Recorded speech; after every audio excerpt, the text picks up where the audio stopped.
We are getting into the interesting part.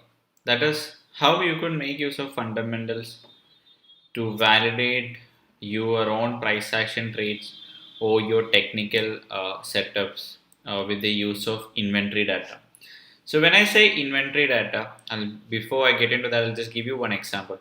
So let me just kind of give you an example that I have, uh, let's say, 100 apples with me, and let's assume that there are just 10 people who are coming to purchase it from me. Okay, so I personally assume even if one person is purchasing 10 apples, I have enough stock with me. Right. So let's say that everybody wants 10 apples. So the supply demand is kind of balanced right now. Now, what if I have 200 apples with me? 200 apples and just 10 people who are looking forward to buy. Now, the problem is that I have more supply than what the demand is presently. So maybe if I decrease the price of apple, now maybe earlier if they were interested in purchasing 10 apple, maybe now they would be kind of interested in purchasing 20 apple each. So what is kind of happening is that the supply is when the supply is higher, there is a possibility that the price of the commodity can come down. Now let's talk about a different case where there are 10 people coming, each one wants 10 apples each, and however all I have is, let's say, some 10 apples, or let's say 50 apples with me. That is just half of that I have. Now the thing is, since each person wants 10 apples, now only 5 are going to get, right? So definitely if the supply is down, now what could probably happen is that the price of apple, I can increase the price of apple, I can bargain. Same way, when it comes to crude oil too, there is something called as inventory data, which takes into consideration what is the existing inventory present. So we have two major institutions. One is API, American Petroleum Institute, and EIA, which releases this particular inventory data on a weekly basis. Okay, so now what is actually important is that when this inventory data is getting released, the API data, we get it earlier. So now it is not just these two institutions that release inventory data. There is a lot of other institutions also. Now individual countries also release their inventory data.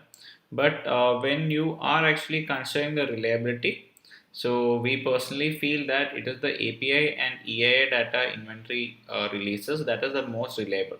So many inventory data releases are there, but these two are the most reliable data we personally feel. Now, the EIA data release, we usually get it at evening 8 p.m. Okay, now when you check out the economic calendar on investing.com, there too you could be able to see that we get the EIA data release in the evening hours. So now let me just give you an example. So let's say that I'm the shopkeeper, I'm having 100 apples with me. Okay, 10 people are going to come to my shop. But let's say that I'm not having 100, rather I'm having 200 apples with me and only 10 people are going to come to my shop. So early morning I thought that okay, 100 apples were there in stock. But towards the evening I realized that 200 apples are there in stock.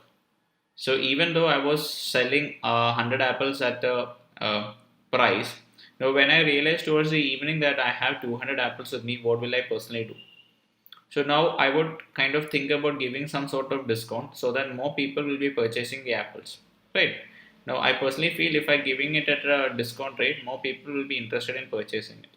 Now due to the very same reason, if 200, if I realize okay 200 apples are in stock by the evening, I'll be having to discount it and give people at a much discounted rate. Okay, let us assume that apples are going to get expired soon. And that is the same logic with EIA and API data. So API data we get it earlier, while EIA data you get it at 8 p.m. on Wednesdays. Every Wednesday you get it at 8 p.m. So when the API data release comes out, let's say that we have more stock of crude oil as compared to what was predicted, then what could probably happen? We have more supply. So if supply is more, definitely the price could kind of fall down. Right, now let's say that uh, when we get the EA data at 8 p.m., we realize that the uh, crude stock is actually much lesser than what has been predicted by the API data.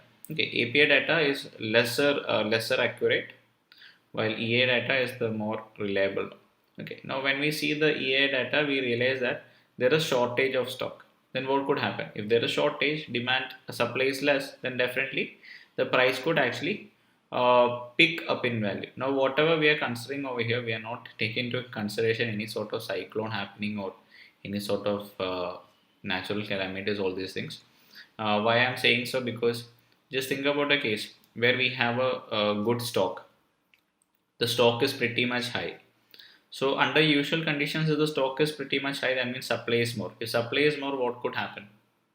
If supply is more, then definitely the price should actually fall down, right? But what if this supply, the high supply, is actually happening at a time of some cyclone or something like that, when a usual rigging processes doesn't take place? That means usual rigging process doesn't take place, then definitely there is going to be shortage because of the shutting down of operations.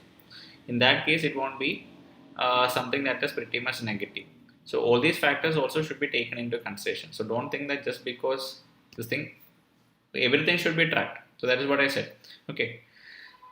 Yes. Now I'll just show you how to take out this inventory data and how to make use of it.